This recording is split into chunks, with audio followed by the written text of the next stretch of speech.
Right. Today, I am super excited to bring to you in the Burnout Expert podcast a guest who has gone through burnout themselves. They are the other side of the pond from me. They're in Australia.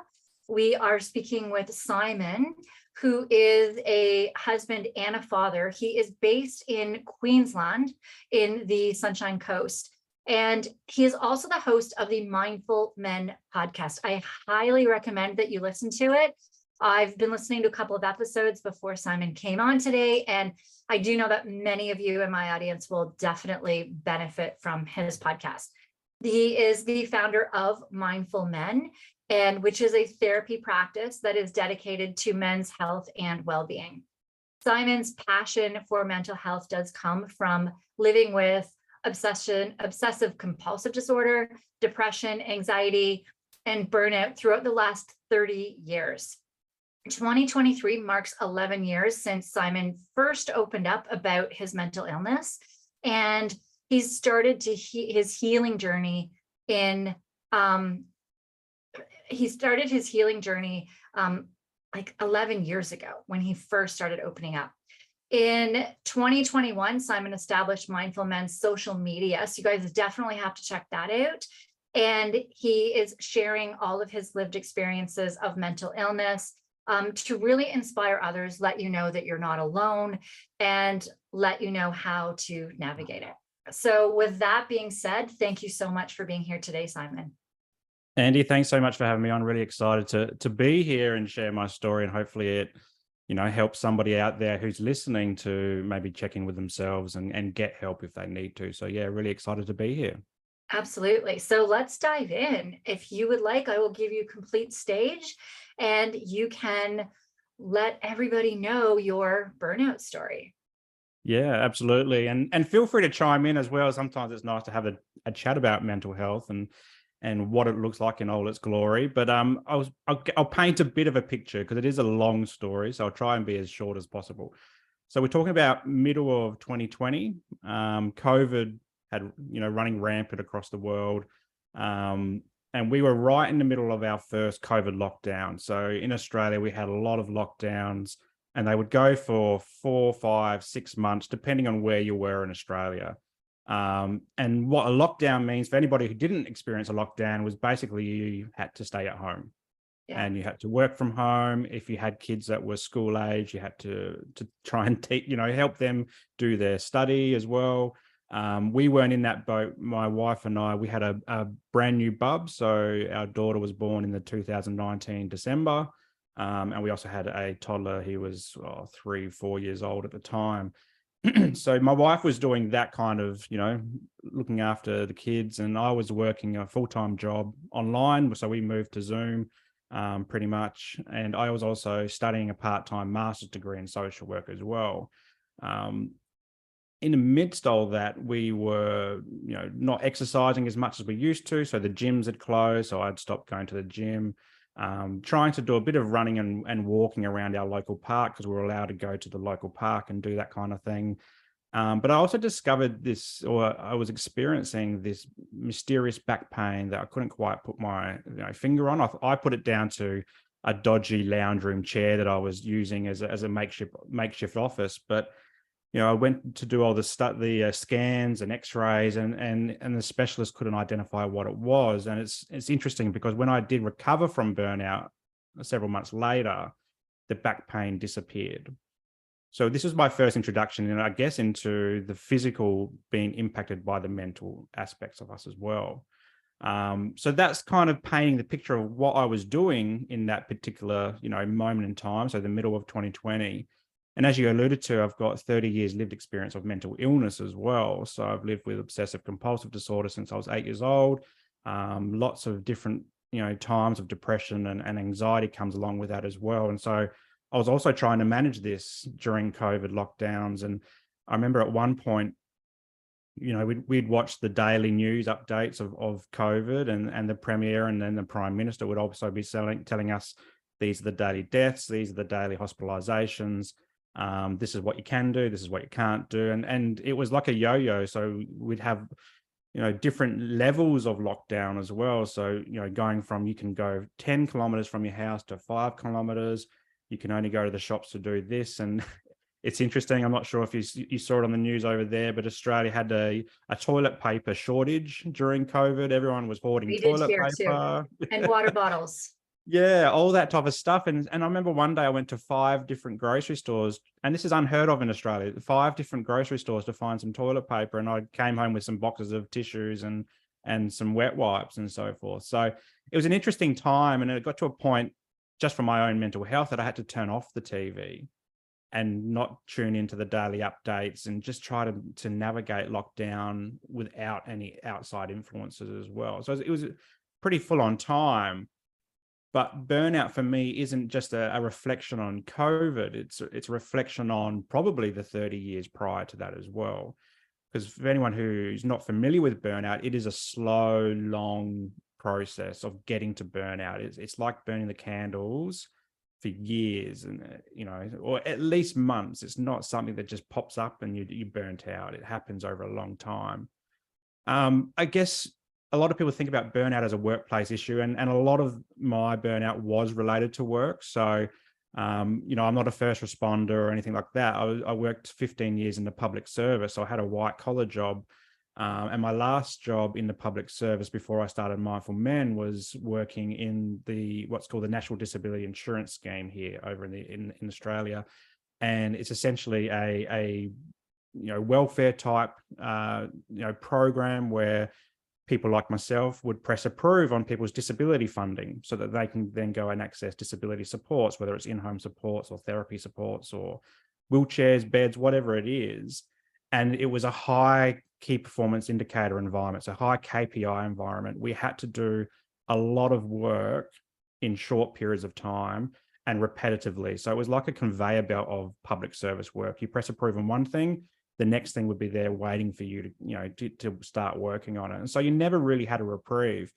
And I did that for 4 years. And it was also a little bit of a toxic environment as well. So it was driven by, I guess, senior managers who would, put a lot of pressure on the workers to do the jobs. And the workers would say, look, I'm getting tired, I'm getting stressed. This is too much to do, too little staff. And they just wouldn't listen. And it's interesting because I heard burnout probably for the first time. I heard someone mention burnout for the first time in that workplace. And I'm like, what's burnout? Never really heard of burnout, and, I've been managing my own mental health through this process, but I didn't hear about, know what about burnout was. I thought it was like a cop out thing, like, oh, they just don't feel like doing their work, or so they're just saying I'm burnt out, kind of like one of those throwaway lines. Until I actually experienced it. And then I'm like, wow, this is what burnout is. And it started with me just getting slower on doing my job. I was experiencing a lot of different types of symptoms, like regular headaches, fatigue, helplessness. I became really cynical in the workplace. I think there was some granting to this, like where I was trying to implement some agency-wide change in certain processes, and I just felt like nobody would listen to what I was trying to say. I was saying, look, we can do this particular job better or more efficiently, or we actually need some more processes in place to help more people understand this work. And it just felt like my suggestions were falling on deaf ears. And so I just started feeling angry. And so I lost motivation. I lost satisfaction in my job. I felt detached from my position. I remember being in meetings with clients and these are the kind of meetings where I'd pride myself on being right in the moment and hearing their stories. I remember being in meetings and I'm like 5 or 10 minutes went past. I'm like, I have no idea what happened in those last 5 or 10 minutes. And I'm the one chairing the meeting. I'm the person there who's holding space for everybody, and I just felt like, what's going on? And so these are like little alarm bells were starting to go off, but I was kind of pushing them aside. So other things like procrastination, I was quick to anger, quick to frustration, and a lot of the time, and this is also linked to my mental health story, is I was drinking a lot of alcohol to cope. And so, like, you get to the end of the night or the weekend, and I would drink And this is also part of calming my OCD. The thoughts, the racing thoughts in my mind, I would drink to just feel normal and feel less stressed. And then that brings about its own issues as well. And so this all came to a head with, I guess, a meeting with my manager, and she was starting to notice that my workloads were, becoming delayed more frequently. And to some degree that was warranted, because I worked with other public servants in the child protection system. And so two government agencies working together was very difficult to navigate that, because we've all got our own caseloads, and our child protection workers, they're hugely under the pump as well. They've got huge caseloads and not enough staff to work in that area. So there was often delays in my kind of work, compared to the next person next to me who didn't work with child protection people. And so you'd often be compared in these environments. Why is your work so much slower than somebody's who's sitting next to you, even though you're doing essentially the same type of role? And this frustrated me as well. And anyway, it came to a meeting with my manager, and we're just talking about my caseload. She wasn't, having a go at me or anything like that, but it did come up, and I essentially just burst out crying. And this is the first time I did this in the workplace. I just burst out crying, and they're like, "What's wrong?" And meanwhile, I'm at home. They're in the office, because there was some people in the office, so we weren't even physically in the same location. And I just said, "I can't keep doing this anymore. Like I am mentally, physically, emotionally spent." And so I went to the doctor. And I'm so grateful that I went to this particular doctor, because I've got two doctors, and one of them, he specializes in men's mental health and mental health generally, and the other is more of a family doctor, who doesn't specialize in mental health. And I'm glad I went to the one that specialized in mental health, because he had experienced burnout previously. And he says, "Simon, everything you're saying, what's going on, and your lifestyle as well, with the working and the family and the studying as well, and your mental health history, these are all signs of burnout." And I'm like, I'm not burning out. Like, I'm a guy. Like, guys don't burn out. Like, I've been doing this forever. Why is this year any different to any other year? And that's when he showed, he talked me through what the symptoms look like, and that slow burn. It's prolonged chronic stress that can lead to burnout. And so now I had a name for it, and I went back to work and said, "Look, the doctor's given me 2 weeks off." And he said, I'm burnt out. And so, my workplace were pretty good with that.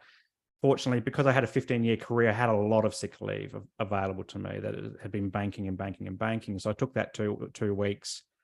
And then it got to the end of that 2 weeks. I'm like, I can't go back. Like, I can't go back there yet. I'm not ready. These 2 weeks were me pretty much just sitting on the couch, because I had no energy to do anything else. I had no joy in life. I was stuck in this hole of despair, essentially. And so I went back to the doctor, and he said, "All right, well, maybe we need to increase this to 3 or 4 months." And fortunately, I had the sick leave available, and that's what I did. I rang work and I said, "My doctor's given me a certificate for 3 months, 4 months. I'll see you then." And work were pretty good with it at that stage. If I had done that 12 months earlier, there would have been a lot of serious discussions had, and it coincided with the change of management, which I was really fortunate about. Timing is everything in the mental health world. So this was just really good timing for me. And so my doctor hooked me up. In Australia, we get access to what's called a mental health treatment plan, which gives you subsidized psychology and counseling sessions for mental health. And I lined up with a social worker, a mental health social worker. And I picked a social worker because in my mental health story, I'd been to psychologists, psychiatrists, counselors, coaches, probably, health gurus, you name it, I've done it. And because I was studying social work at the time, I just understood the language a lot better. And I love being a social worker now, and I love my social work studies. So just talking the language was so much more helpful. But I found a social worker who had experience in burnout. And also, it was interesting, she also had experience working in the public service. Good. And the public service agency that she worked for wasn't the same as mine, but it was one that my wife worked for. So I knew And it was very similar. It was in that welfare space. There was a lot of KPIs. There was a lot of high stress. And so I thought this is going to be a great connection. And yeah, we started working with each other, a lot of talk therapy. And through that, what I identified was that I had no joy in my life. And again, I don't usually cry in front of people, but I burst out in tears several times with her, just saying, like, I'm just spent. I'm so down. And, you know, I was depressed as well. And it was just, I was so thankful for that 3 to 4 months off where I could just let it all out. And from there start, I guess, a journey into discovery, first discovering mindfulness. So, you know, I've got Mindful Men as my platform. So that's where I first discovered mindfulness. And then it took 6 months to get back to work. Mm-hmm. And I had a graduated return to work. So when I went back to the office, wasn't doing full-time work. I was doing, initially for the first 2 weeks, it was just catching up on things like emails, but just walking through the door after three or 4 months off, I felt a lot of shame and stigma. But interestingly, even though I talk pretty openly about my mental health, nobody in the workplace, or nobody outside of my GP, my counselors over time, and my wife knew I lived with OCD, depression, anxiety as well. And you know, now my manager knew that I was burnt out.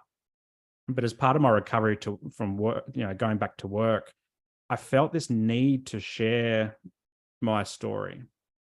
And I felt the need because of the environment that we worked in, and also because I identified that other people who I thought were on, you know, just annual leave for holidays were actually on stress leave.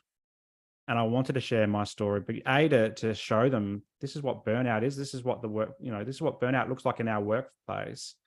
And also I use it as what I call unmasking or demasking my mental health journey. And it was the first time I had a PowerPoint presentation and I was showing, oh, this is what burnout is. And because of the social worker in me, I'm like, context is really important. And by the way, I live with OCD, depression, anxiety, and I have for probably 30 years. And that was really important to reflect on, because when I think about my burnout, a lot of the things that I would do day to day in my workplace, but also at home and in study and everything I do in my life is driven by perfectionism. So, and this comes from my obsessive-compulsive disorder. So often, and I'll share a bit about what OCD is, because not many people actually really understand what it is. Yeah. So obsessive-compulsive disorder starts with an obsessive thought or an obsession. So it's like an intrusive thought that comes into your mind and you can't like most people can just get that out of their head and it goes and they get on with their life. Thoughts? It can be anything. It could be absolutely anything. And I'll give you some examples. So the very first time OCD came into my life was I was in the schoolyard as an 8-year-old and a student said to me, Simon, if you stop using your voice for more than a minute, you're going to lose your voice forever. Okay. So this is an obsessive thought that came, and I couldn't get rid of that. Most people just laugh that off. And I laugh at that now. And I use humor a lot as a recovery tool, because I think humor is really important. And I think that's just the stupidest thing I've ever heard. But as an 8-year-old, for some reason, I thought that was gospel. And I thought, no, I can't let that happen. And so in OCD, what happens next is you have to perform a compulsion or a compulsive behavior. And it's compulsive because that's repetitive. It's not just once, to alleviate the anxiety that comes with the obsessive thought. And so for me, that compulsion, when I had this thought of losing my voice, was I've got to hum to myself. I've got to check every minute that my voice is still there and working. And it's weird because I've only reflected on this the last couple of years since I've started sharing my story. I'm like, what did I do when I was sleeping? And I wish I knew about these people that go on these, several years where they don't talk, like almost like monk-like situations. And I wish I knew about these back then, but I didn't. So this is how I coped. And then it becomes a disorder. So the D in OCD is because it's distressing. It takes a lot of your energy. It has a big impact on your life. And you're doing it as it's time limited as well. So you're doing this for at least 60 minutes of your day, every single day. And so I did that for 2 years.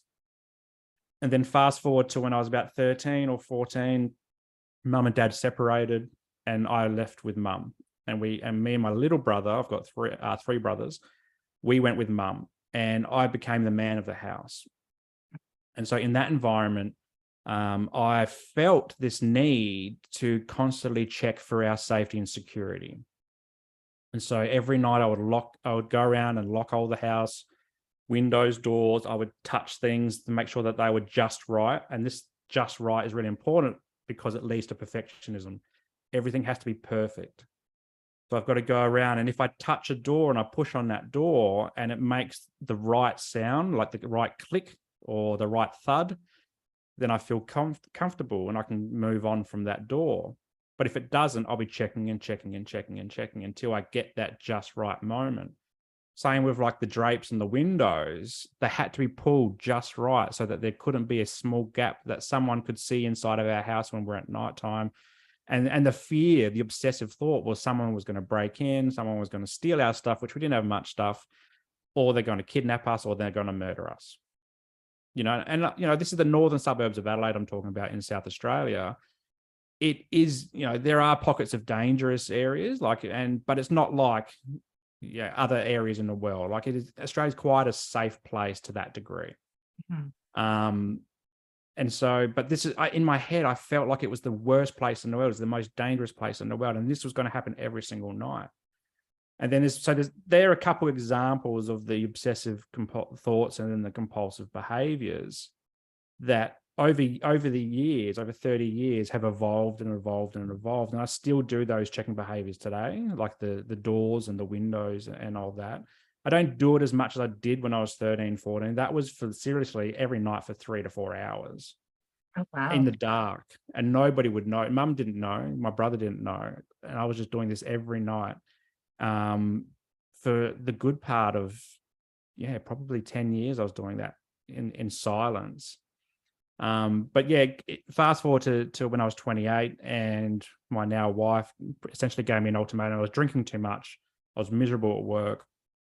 And a lot of these anxiety and depression and OCD things were coming up.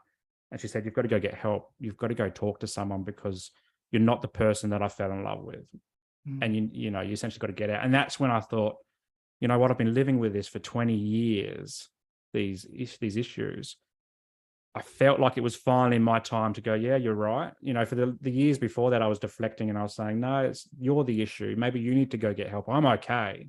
I did the man thing. I'm okay. I've got this. I'll just cut back on the beers for a few weeks. I'll go for a couple of runs. I'll just try and eat a bit better. And I'll do that on and off. And sometimes that would work. Sometimes it wouldn't work. I'll try to be happier if you can even do that. But when I got to 28, I realized internally that, okay, this is on me. Like it's nobody else. I've got to change. And that's when I went and saw my doctor and said, I think I've got a mental health issue, and the subsequent diagnoses. So then we come back to my burnout story, and I do go around in little loops here, and this perfectionism is really driving me every single day. And I felt like for 30 years, the bar of perfectionism was so high, but I felt like it was a badge of honor. I'd jump up and I'd smack that perfectionism bar every single time. And something as simple as emails, for example, I'd write an email. And for some reason, I prided myself. As soon as an email came back into my inbox, because I was at my desk all day, I would have to check it straight away. It's like the shiny light syndrome. I would check it straight away. But then I would also respond pretty quickly and usually in depth. And people would often say, Simon, oh, thank you so much for that email. It's so insightful. You put a lot of effort in your emails. But what it is a lot of perfectionism. It was driving that, because I would write it, I would rewrite it, I would rewrite it, I'd read it about 10 times. I'd make sure that it's addressed to the right people. I click send, and for most people, that's it. But for someone like me with OCD and this perfectionism thing, I had this obsessive thought that when I press send, magically the words in that email would change. And then there'd be profanities in it. It would look unprofessional. It'd have the wrong information. It'd even have the wrong people that I sent it to. And so I'd go to the sent box and I would reread it. And did, if I read it, hang on, when I close it, did I read it right? So then I'd open up again. And so, I used to be able to do that really quickly because I was hiding this OCD about me. Nobody knew about it. But then over time, I was basically just staring at a computer by the end of it, Yeah. and just like not even present. I was just staring at a computer. I was moving a mouse. I was probably touching the keyboard, but nothing was computing. It was like the lights were on, but nobody was home. And the energy that that takes to hide something, like, well, hiding the alcohol, hiding the OCD, hiding these things. Like, I've been working with first responders since 2018, and they're hiding that a call affected them. They're hiding that, sometimes how much certain things at work are a struggle for them. Like like you were talking as well, with where there's all this performance, and what you do with your job is so personal, right? Like you became a social worker because you care about the human being, right? First responders become first responders because they care about the human being. It really doesn't actually matter what job people get in. They usually get into it because they do still care about the human beings. I have a friend as well in banking, and she cares so much about her clients. But then you have these people above you that are worrying about the numbers, worrying about how that looks, or worrying about, sometimes there's these political pulls from above as well, that they have to do things a certain way. And there's times you're like, that can't even happen. Like, in order for me to make that happen, I have to make other people on our team sacrifice. Like, even my husband does planning, and there's events here right now. Our playoffs are going on.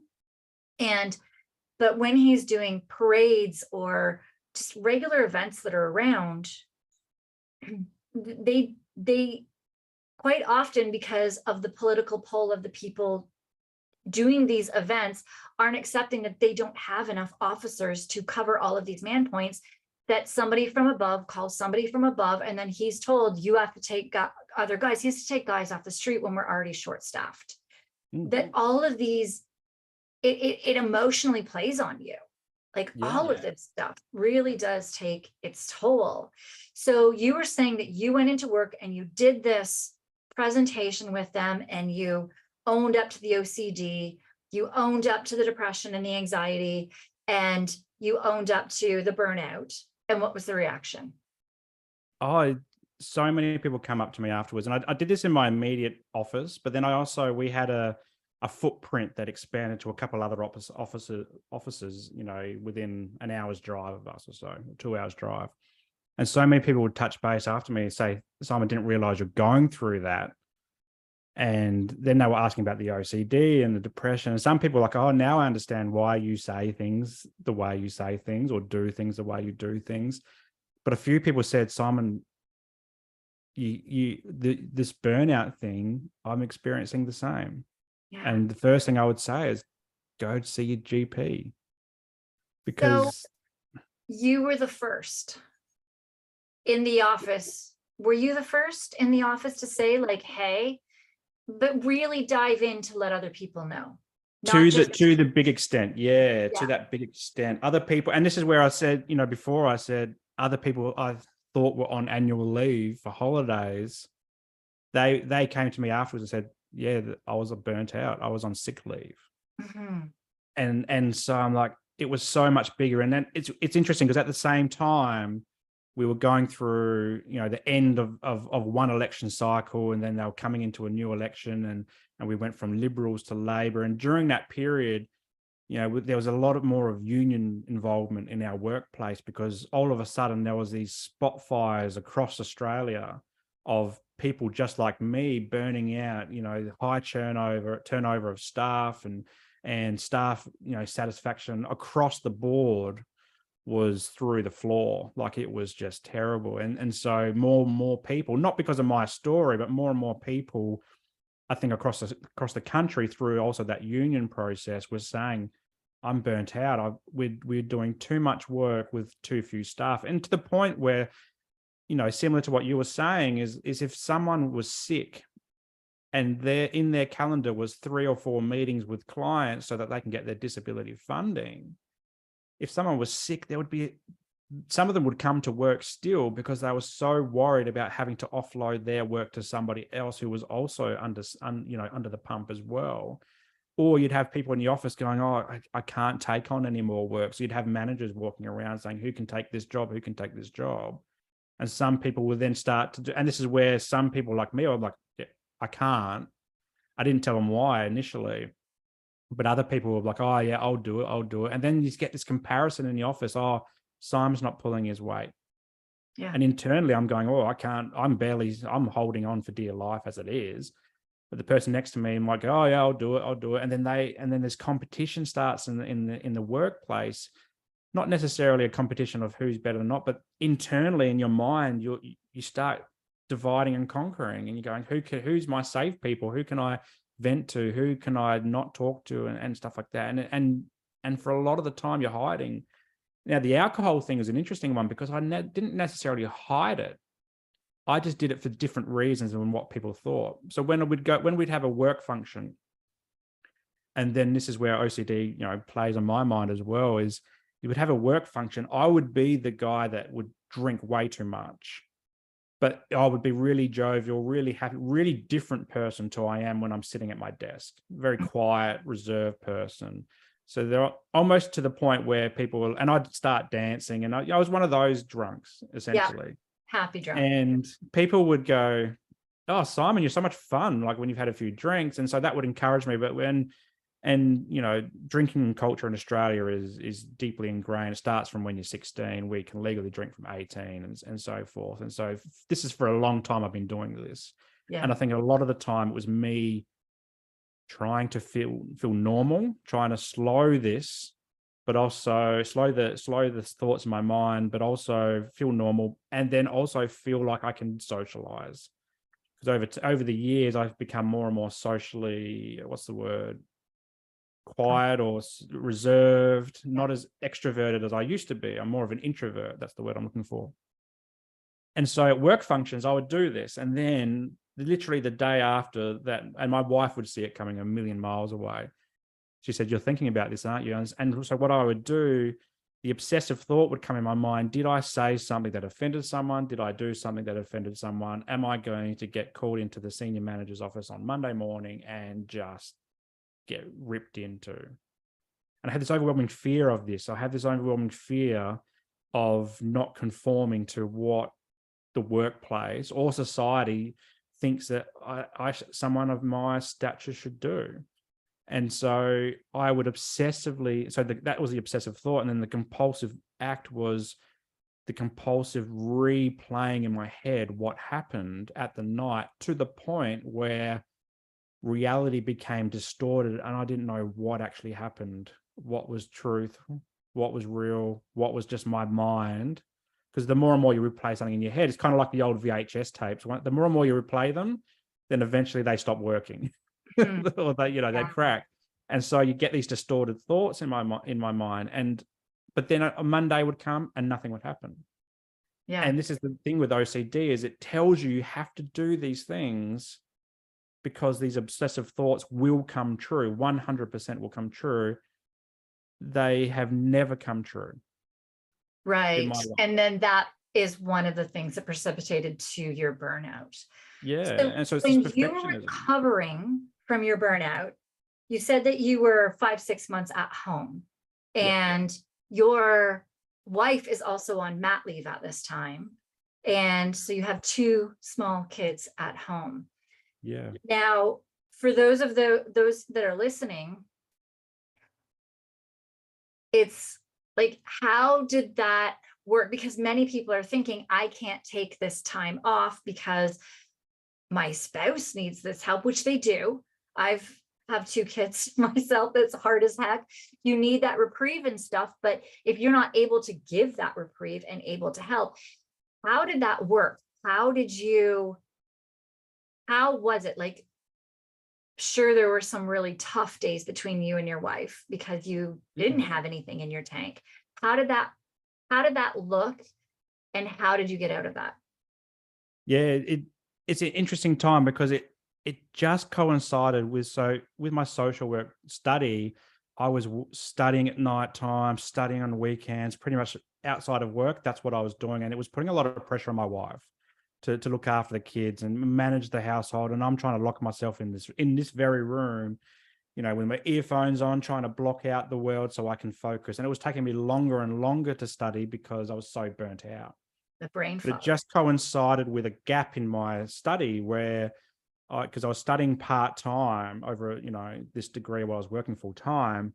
And I finished this semester, which I basically just dragged myself through. And again, I'm talking like to the point where I'm doing so much study, getting distinctions and high distinctions. Like, I was doing exceptionally well. But I felt like I needed to study so much to get those grades. And I wasn't grades driven, but it was also a reflection. If I didn't get those Ds or HDs, I'd be like, Simon, what are you doing?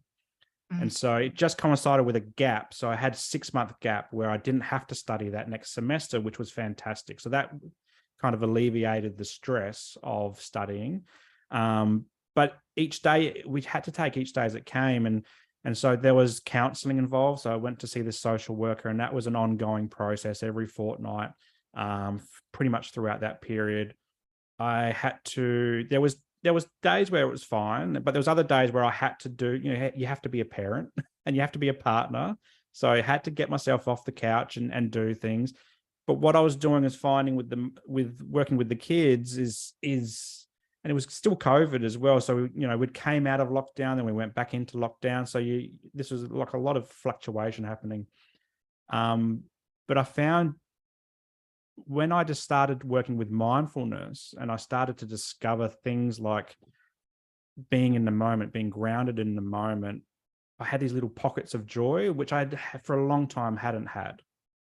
And so I'd grab onto those and go, you know what, like I'm just here playing Lego with my son, or we'd often go outside and pick grasshoppers off the lemon and lime tree and move them from the backyard to the front to a tree in the front yard so they wouldn't kill our lemon and lime tree. And things like that became things that I would look forward to.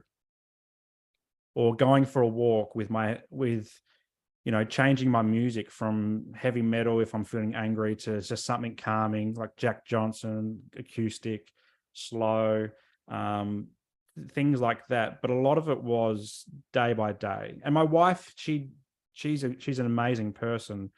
She's very different to me. I'm a very emotionally driven person. She's very rational. She's the complete opposite to me. I don't know how we got together, but it's so good that we did, because she just gets through things. And so she knew from my history, because she's the one who first encouraged me to go get help in the first place. This wasn't new for me. It was new that I was, sitting at home, and she also knew the back pain. So the back pain's still going on, and she knew that I couldn't walk a lot or do much. So we're navigating that. So it was just day by day. Some days I'd be good, some days I'd be rubbish and just sit on the couch. And we just managed around that. But I think more of the work came after the fact. And when I did get better and I was back at work, I'd gone through the counseling process, was sustaining that. And that was the biggest challenge. And that was where we both worked really well together and around finding joy. So I essentially it's interesting, I started Mindful Men, this social media stuff, and finding joy. I'm like, what does that look like as an adult? Because once you become an adult, you go from all these joyful things that you do as a young person or as a child. You've got all these dreams, but then you become an adult and you just go on autopilot for a lot of your life. You just get through. And particularly when you become a parent as well, like your needs go on the back burner. And particularly as a dad as well, a lot of dads feel this, like they feel like they're the last person in behind the dog or the cat or whatever that gets their needs met. And this becomes normal. And so I feel like during this period, it'd be me unmasking this mental health thing and starting to look at life as, how can I live more authentically and come off autopilot? This was a big thing during my recovery. So finding the joy is on this computer. I've got a Mac computer, and there's a program called GarageBand. And, I like playing music. I've got a guitar in the background, but GarageBand gave me this, there's just music on there that you can loop together. Nice. And what I found was I just started looping music together. I've never been a DJ. I'm not a DJ or any good at it, but I felt like it for 2 hours or so, me just playing with one song, putting different tracks together, looping it, and then publishing it. And I started publishing it on YouTube. I started a YouTube account just to finish the job. And it just felt so good. And there was no words in it was just music. And I just felt like this was so good. And so this starting to spark creativity again that I Yeah. hadn't had since I was in high school. Yeah. And we lose that as parents Yeah. so much. And because we do put everything in, and it is hard to take that time and the space, and then you're usually so exhausted to do that, especially when you're back at work. So I'm really curious about you being back at work. So you did say you had different management. So for some people too, going back to work could be changing positions to be in a different department where there is, but you stayed in the same department. So you still had a lot of the same stressors. Did you still have the same KPIs? Like, how did you manage that at work so that work didn't burn you out again? And that was a key thing. When I was doing the counseling, I said, how can I stop this from happening again? And my social worker said, you will see this coming a million miles away, and you will put the stoplight on much sooner so that you don't burn out. And so it was a graduated return for work. And I was very lucky that this happened, because I know other people in the workplace didn't have this support through their management lines. But essentially, it was me coming back to work with reduced KPIs. It was like, okay, when you come back, it's just going to be you finding your feet again. And then eventually we'll give you 1 job, and then 2 jobs, and then 3 jobs, and 4 jobs, and so on until you get to full capacity. And it took probably another, it took 4 to 5 months to get back to work. And there's probably another 2 to 3 months to get back to full-time equivalent of what I was doing before. But I was very open. I stayed very open with my managers of how I was tracking. If I was having a rubbish week, I would be having a meeting and saying, I'm struggling this week, move some of my work. And I was very forthright. I was adamant that I wasn't going to let it happen again. And they were very supportive of me going through this. And then about 6 months later, I was back on track. But then I was fortunate again to have some more leave. But this time it was to do a social work placement. So I had, as part of my social work degree, I had to do 2 blocks of 500 hours in a workplace practicing social work skills. And so again, I was lucky because I had my long service leave. So I used my long service leave to go do that, and which was good. It got me out of that environment and experiencing something different. And this is where, I talk about finding mindfulness in my recovery process. When I was with my social worker, she introduced mindfulness to me, acceptance and commitment therapy by Dr. Russ Harris. And like most blokes, I thought, oh, that's a bit wanky, or it's a bit hippie. I'm not going to do that. That's a bit girly. I don't care about gratitude journals or breath work and all that type of stuff. And I parked it and I didn't really do it. But then when I came to do my social work placement, I was reintroduced to acceptance and commitment therapy, but from a therapist perspective. Yeah. And I was started to learn more about the theory behind it. And then also I practiced that with the clients that I had in my new caseload, which I had about 10 clients throughout my placement period, which is about 15 weeks or so. And every week I would just use these mindfulness techniques with the clients. And it goes beyond, gratitude journaling or even finding different ways to do gratitude, but also it goes to breath work, but also being more present in the moment. And this was really important for me because in my brain, particularly the OCD aspect of me, I'm thinking about everything else but where my feet are. Yes. That's and so I'd be on a different planet. And so that kind of work, but also I discovered that mindfulness is also about values. It's about looking at what your values are and how you can use your values to drive where you want to go in life. And so I started doing a bit of work with that with the clients that I work with, and I saw their change. I'm like, oh, maybe I could start to do this with me. So I did some of my own work in the background and just really started to embrace mindfulness and this authentic self. So that when I finished my placement and I went back to that same old job that I had been in, I knew at that point that I needed to leave the public service. Yeah. I just had to work out a way to do it. But then I got stuck again and I felt like I was burning out. And this is where I went into a really dark depression because I didn't know how to get out and get into social work and so forth, because I always wanted to have a business. So I just had 15 years in the public service. I did a bachelor's degree, like right at the start when I was just out of high school. but my social work degree came as a mature age student. So I was more committed as a mature age student. I knew what I wanted to do with life, and I wanted to be a men's therapist. And I wanted to help other guys just not bottle things up for 20 years like I did. And I want them to use mindfulness, because I discovered mindfulness. I'm like, actually, mindfulness is pretty cool. And it's really, contemporary practice. And a lot of people are doing it at the moment. But how do I do that? And so I fell in this depression because I thought, I'll get the approvals from work, because it's everything in a public service. You need their permission to do anything. And so, I say, I want to start a business where I'm doing therapy. Can I have your approval to do 1 day a week, and then 2 days a week? And then gradually I'll stop coming here and I'll just have this other business. And they initially said yes, but then when it got to the senior managers, they're like, no, there's too much conflicts of interest. I'm like, okay. And so that's what knocked me down. I'm like, oh, how am I going to do this? Like, I don't have money sitting in the bank where I can just leave and still pay a mortgage, still have the kids go to school and childcare and just live, essentially. And it came in a roundabout way. We had a brand new car on order, a new Toyota Hilux Ute.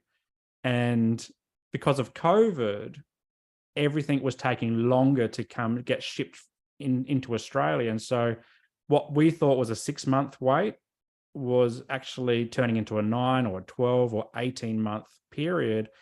And we drew the money out of the mortgage to have this new car, because my old car just pretty much was struggling to get out the driveway.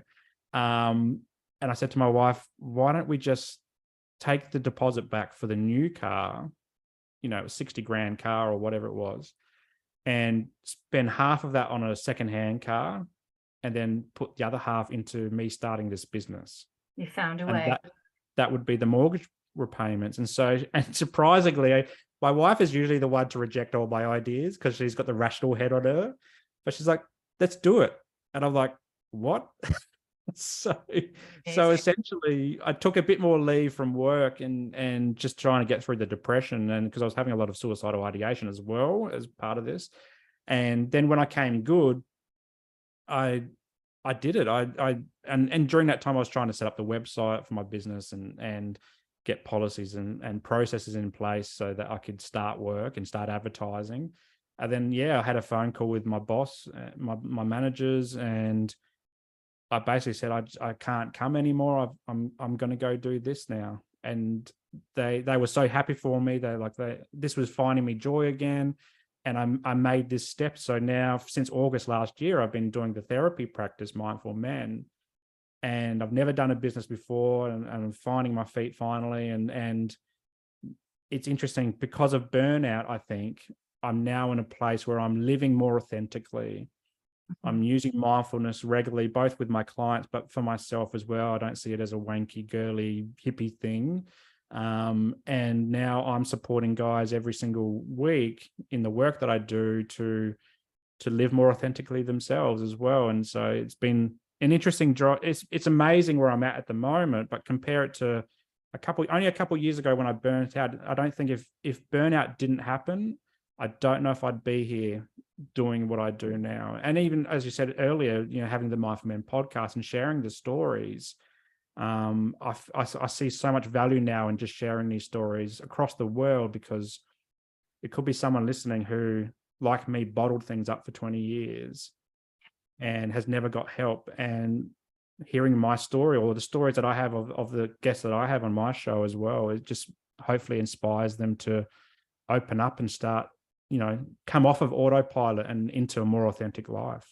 Absolutely. And I really want to recap on what you did say too, is that, like, you have to get to that point.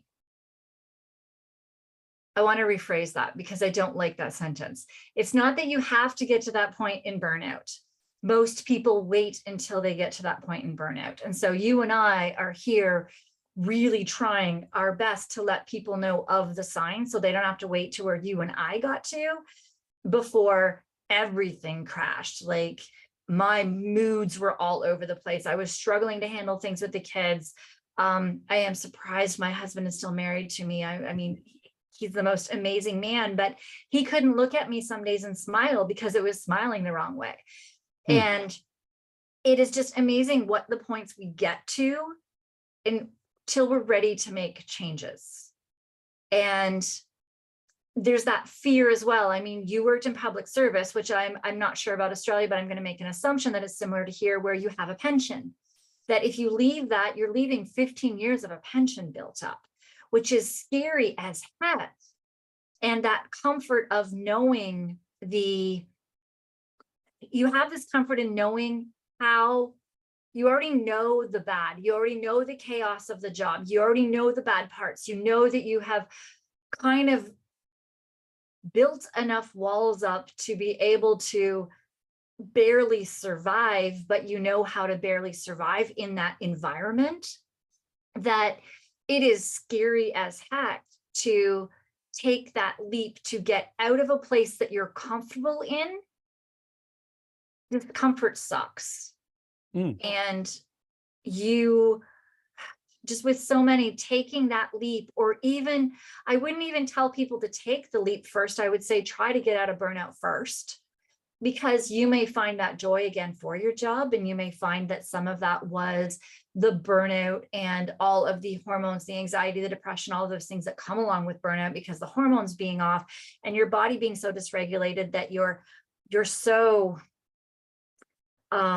critical and frustrated by everything around you, that once those things go away, you might get that joy back. You might also be able to switch positions where you are into a place that does suit you better and you enjoy and love that more. So I would never encourage somebody to just leave the job, because that's not going to fix burnout. We need to first work on the burnout and then see, okay, is this job continually contributing to this burnout? And have I exhausted all of my options in this job to find other areas and avenues in order to continue in this job and find my joy, or do I need to leave it? And if I need to leave it, then you start figuring out where. I know for first responders, blue light leavers, that's what they do, is help first responders transition to other careers. But I would never suggest somebody does that until they've worked on their burnout and got there. So you taking that step is huge, because so many people sit in the crap continually and then continue this cycle of burnout. Yeah, I was very fortunate throughout the burnout process, because the first time it happened, I had 6 months worth of sick leave. Yeah. Over a 15-year career. So I could take that and not worry about the mortgage. And then the second time, and then at the end, I raised the car thing, because we live in a world where we're trying to keep up with the Joneses. Yes. And there's people in our neighborhood who have the new cars and the boats and the caravans and all that type of stuff. And we don't have, we just keep a modest life. But then for some reason, I wanted this brand new car, but as it turned out, like reflecting on that moment, going, do I stay in this job and have this car, the car I like, the job I don't like? Now, in saying that, I loved the working in the disability space. I think I met so many people, both in the agency, but also the clients, with amazing stories. I love that aspect, just not the KPI aspect of the work.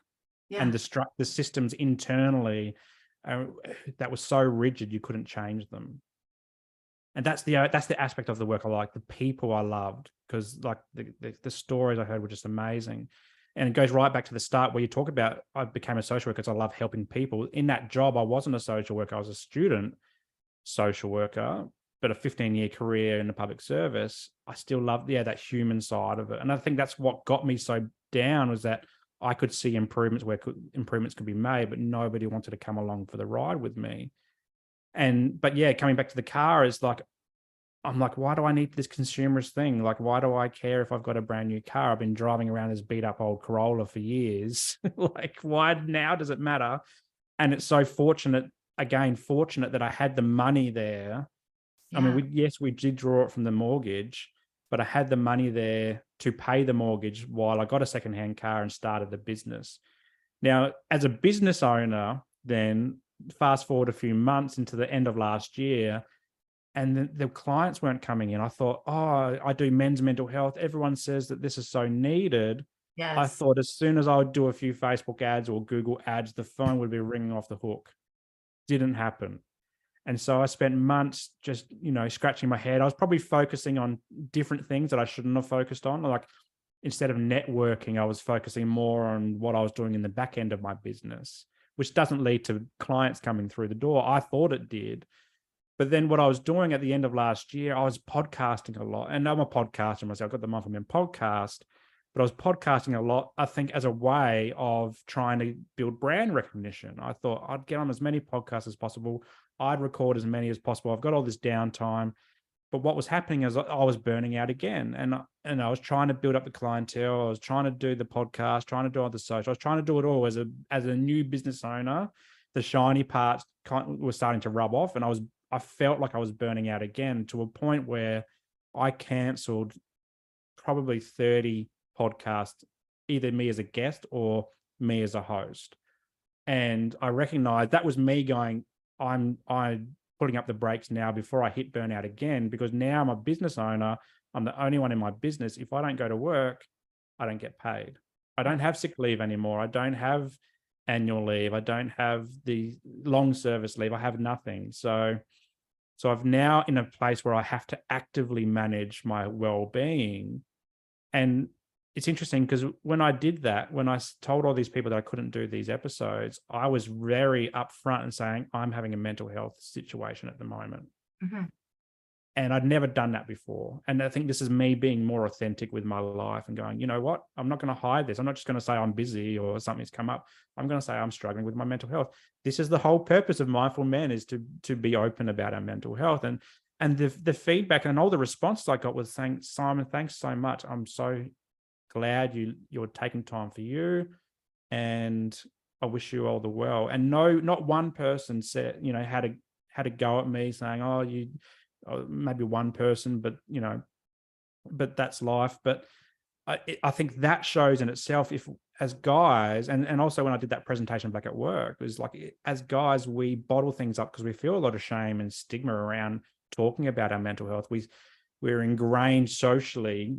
And I've got another story for that if you want to do another episode around, we're socially constructed to mask everything and bottle things up and not cry and not show emotions because it's not manly. And so, but me just doing these things and living more authentically and saying, hey, yeah, I'm struggling with my mental health, is me normalizing discussions around mental illness, just like we do our physical health. Because if I said to you, I've got a sore leg, I'm going to go to the physio, I'm going to go to the chiro, I'm going to go to the doctor and get it fixed. Yeah, no worries, cool. If I said to you, I'm having mental health challenges, I'm going to go see a counselor, a lot of people go, I don't want to have that conversation.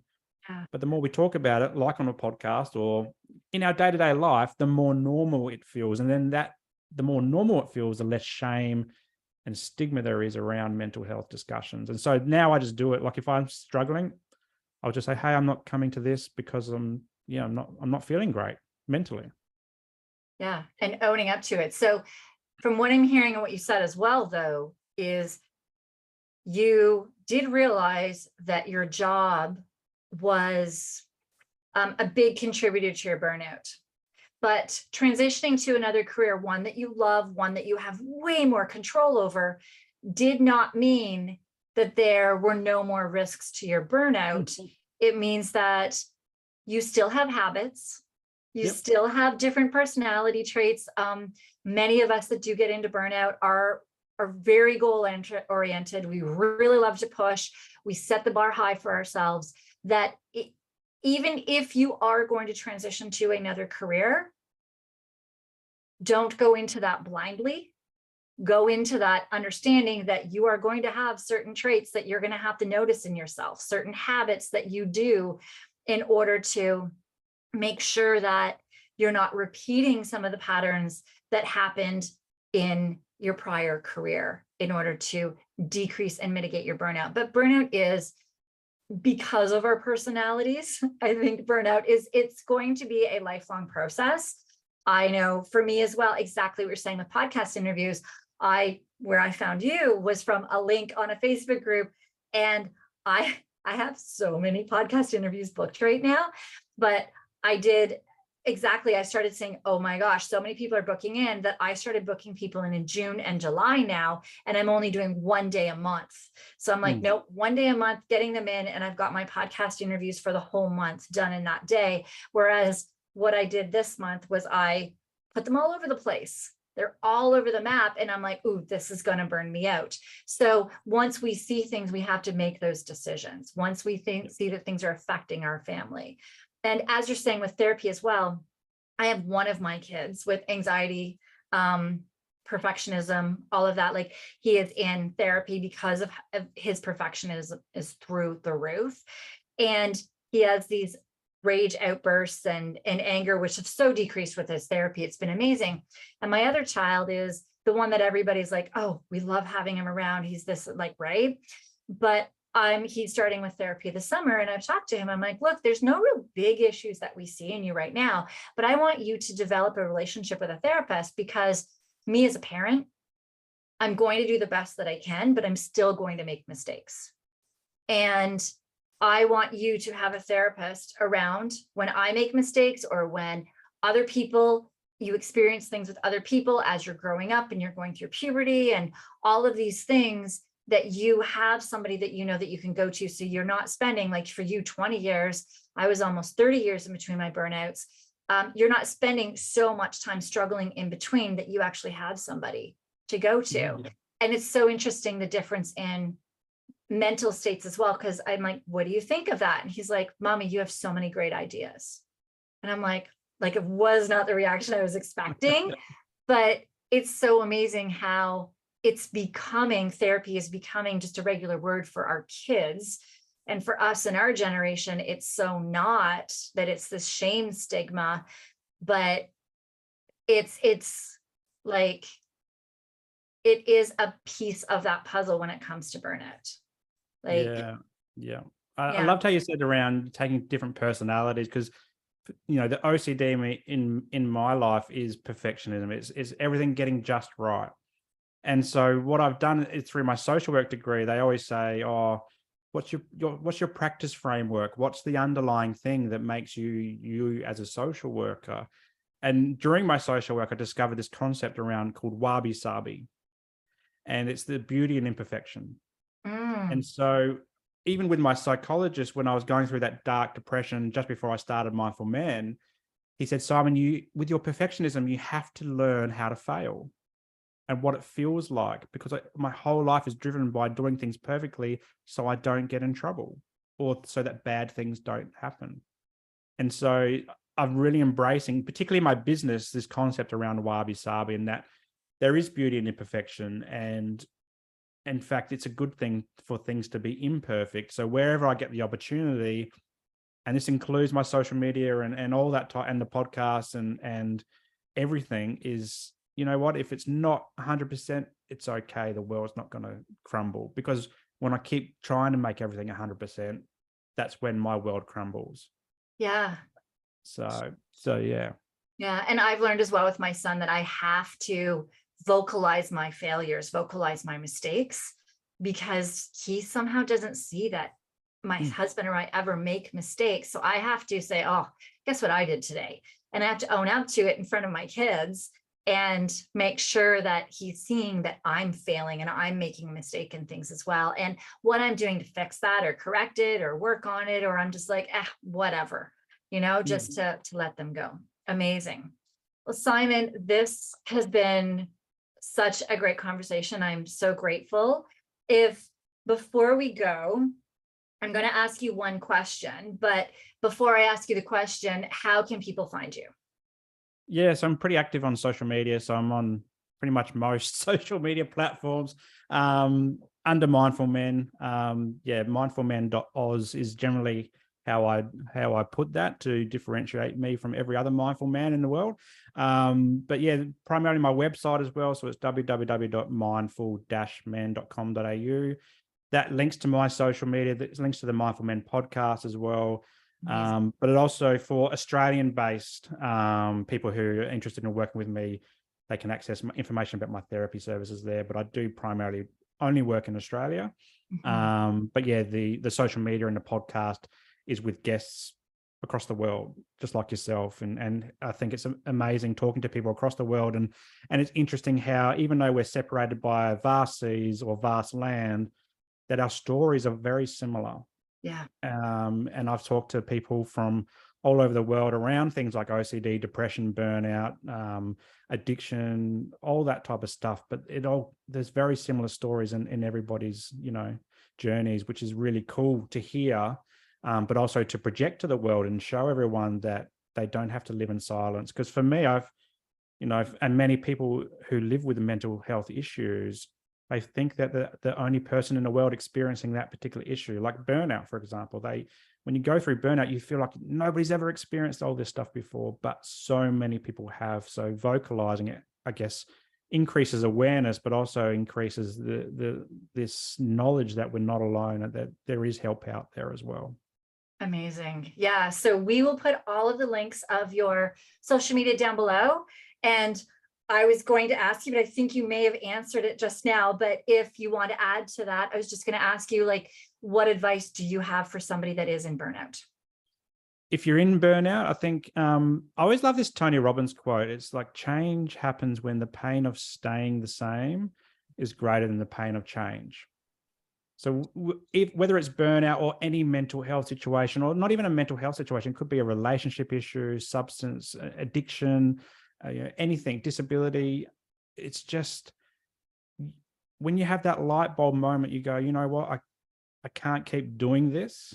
That's when great change happens. And that's when connecting with your friends or your family or a therapist or a GP or a coach or something is when that happens. Recognize it, reflect on it, and just go for it. Because, there's no point, as you said, sticking in a job where you feel comfortable, for example, if you're just miserable.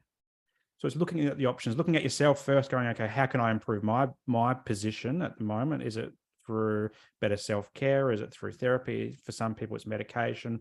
Whatever it is, do that work first, and then, branch out. Do you need to change jobs or careers or do some study?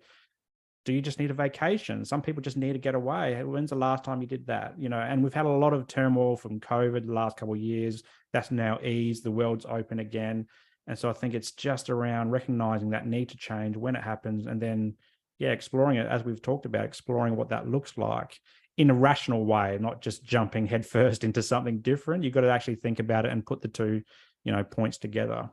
Yeah. And as I talk about a lot, there's so many different stressors that we're experiencing. I deal with all the physical, the hormones, the gut, the sleep, all of that. That's what I specifically deal with. But as I speak about a lot in this podcast, is there's so many different, you have your social stressors, your different physical stressors, nutritional stressors, which I work on those ones. But then we have all the mental, there's so many different stressors, your toxins, which I can dive into that as well with some. So there's so many different aspects, and where somebody starts is wherever you feel that is the best place for you to start, or you want to start, is the place to start. Definitely. And slowly working your way through all of the stressors as you're able. Yeah. And the thing to add to that is just, it just takes as long as it takes. Yes. So it's not a race. It's, for some people, I've heard stories, they within 3 months, they're okay. Other people like me, it's a lifelong journey. It's just, it takes as long as it takes, and that's okay. It's just about finding, as you said, finding what works for you and then going with that. And, you can only just do your best as well. I always like this concept around one step at a time, or just trying to be 1% better today than you were yesterday. It's a slow thing. You're not going to climb a mountain in one day. It takes each step at a time, and just focus on that step, and then you'll be on a great pathway. And acknowledge that step once you've gone past it, instead of skipping to the end goal. Yes. Definitely. Yes. All right. Thank you so much. And I know everybody, this has been such a great episode for everybody to listen to. And everybody, go check out Simon's podcast, go check out his social media. And thank him for coming on here. Andy, thanks so much. I really enjoyed it. My pleasure.